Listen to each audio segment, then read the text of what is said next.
After Tank's big run, you guys only had 25 yards on offense for the rest of the game. In your opinion, your vantage point, what did you kind of see go wrong there at the end? I don't think I saw anything necessarily go wrong. I think they, as a defense as a whole, they started kind of playing a little bit. I don't know. They just did some things that stopped us a little bit on first and second down, and it wasn't necessarily anything that we did. I thought they just played better after that run, maybe. And they did a good job, like I said, on first and second down, keeping us in third and long.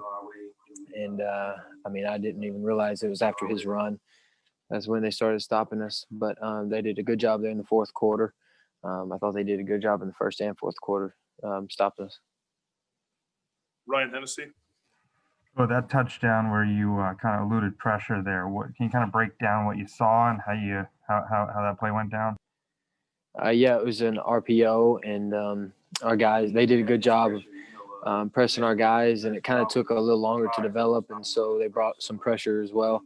And just instinctively just tried to avoid a sack, and then kind of got out in the middle in the open and saw a bunch of my guys ready to go block, and they did a great job of just leading the way for me, and I found the end zone.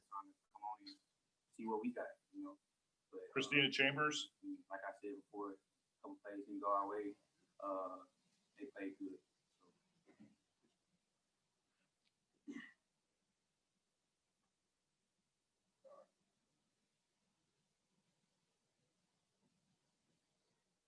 She didn't have a question. Go to Justin Ferguson.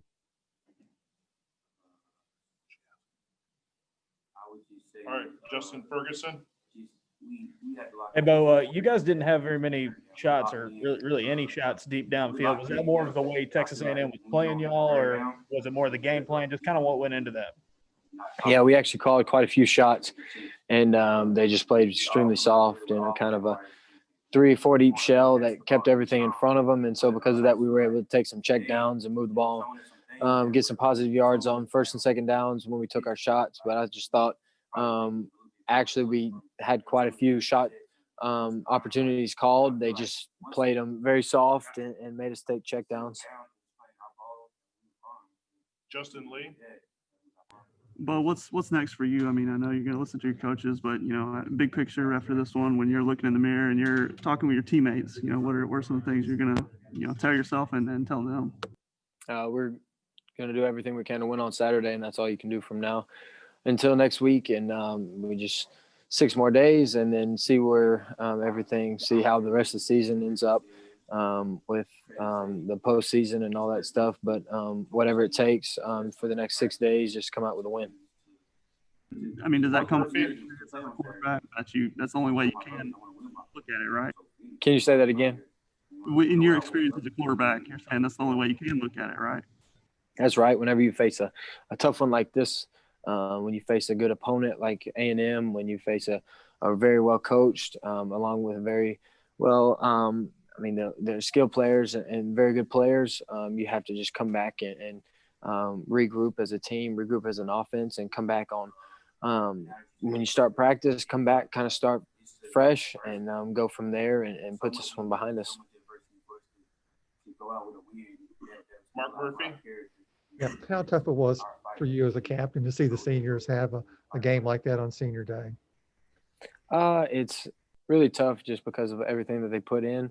And they know as well as anybody does, a top 5 game for senior day is pretty tough. And we battled as a team. We did everything we could to win the game. But at the end of the day, they beat us, and they did a good job when it was time to score. When it was time to stop us, they bowed their neck up and did pretty well. And so for those seniors, it is disappointing and frustrating that we couldn't send them out on top. But the season's not over yet, and we have one more. Josh Vitale. Well, you guys were a 9-win team last year, sitting out 5-4, no wins over ranked teams. Just how frustrating has it been to maybe not have this season go the way you guys wanted it to? I think from a standpoint of 2020 in all, I think it was just frustrating for most teams, to be honest with you.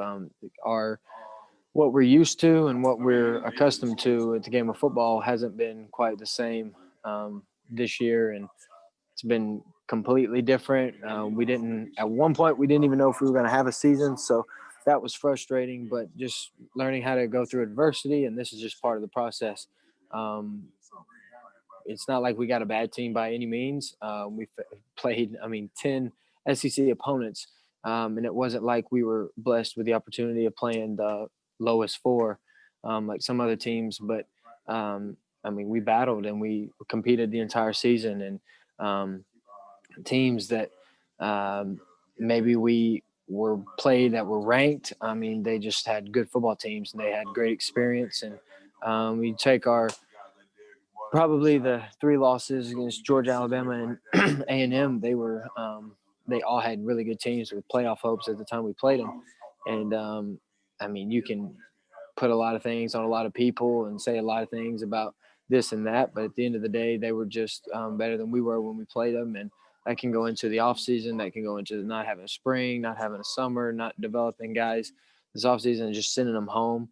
And so this kind of season goes to who has the most experience. And we felt all year that at the beginning we were going to be the least experienced team. And I think some games that kind of showed, some games that we could have played a little bit better. It came down to the other team having better experience. And for whatever reason, we this, that, and the other, we lost to those teams. And so it's definitely a learning year. And all you can do is just move forward and make sure you finish the season how you'd like and not just let the whole season go to waste. Our last question is from Gianna Hahn. Hey, Bo, since you did have to rely on the run game so much, what did you see out of each of your running backs? And is there anything to build on there? Absolutely. I thought we did a really good job running the ball, especially in the second and third quarter. We came out and our run plays, we had them up and we got some good running lanes to run in, and we were able to gash them a few times. I thought Worm had a solid day. Obviously, he got rolled up there, and I believe it was the first quarter got rolled up on, and so that affected him for the rest of the game, and he still battled through it. Had a great game. And then Tank, obviously, we know he's playing through some nicks and bruises, and he's playing as hard as he can. It was still tough and running the ball well. Had a big explosive run there in the third. And then Mark did a good job all week coming in, and when his number was called, of making sure he was in the right spot, doing the right thing. And so as a group, those guys carried us, did a good job in the running game today. All right, Bo. Thank you very much. Thank you. I appreciate it. Warrior. Thank you.